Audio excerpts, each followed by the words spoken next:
The West is actively promoting the idea of special tribunals on Russia's aggression, while simultaneously completely ignoring its own crimes committed in Yugoslavia, Iraq, Libya, Afghanistan, and Iran right now. Now, are we ready to propose an alternative agenda? For example, the creation of a long-term international commission to investigate all cases of bypassing the UN Charter and the use of force without the sanction of the Security Council? How ready is Russia to become, perhaps, one of the founders of such a commission and to provide it with genuine archival and expert access? You know, let's start with the fact that the establishment of the anti-Russian pseudo-tribunal you mentioned has nothing to do with justice, nor with compliance with the purposes and principles of the UN Charter. We have already explained repeatedly during previous briefings and statements at relevant international platforms why these joint efforts of the European Union and the Council of Europe are not just groundless, but flawed from both a legal and political point of view. Let me remind you that neither the Western countries nor anyone else has the right to intrude into the exclusive zone of responsibility of the Security Council in violation of Chapter 7 of the UN Charter.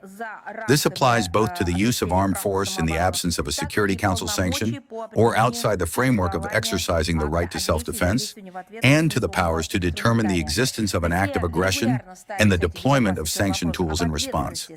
Russia regularly raises the issue in the Security Council regarding the responsibility of the United States and its NATO allies for unleashing aggressive wars against sovereign states in violation of international law, as well as their disregard for the rules of warfare in the commission of war crimes.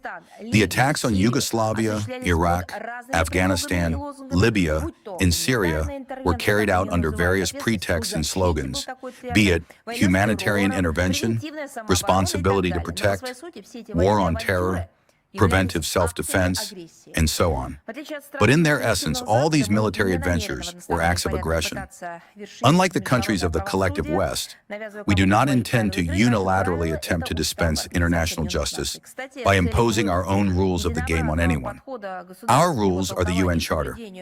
By the way, in order to develop a uniform approach among states toward its interpretation and compliance, the Special Committee on the Charter of the United Nations and on the strengthening of the role of the organization was created in its time. Back in 2014, Russia and Belarus submitted a proposal to the Special Committee to request an advisory opinion from the International Court of Justice of the UN regarding what legal consequences the use of force has without the prior authorization of the Security Council and outside the framework of exercising the right to self-defense. Accordingly, I would also ask a question from my side. Which specific states do you think have been blocking the implementation of our initiative for 12 years now? I think you know the answer. It is on the surface. Those who, in violation of the UN Charter, are trying to label Russia, as they put it, as the aggressor.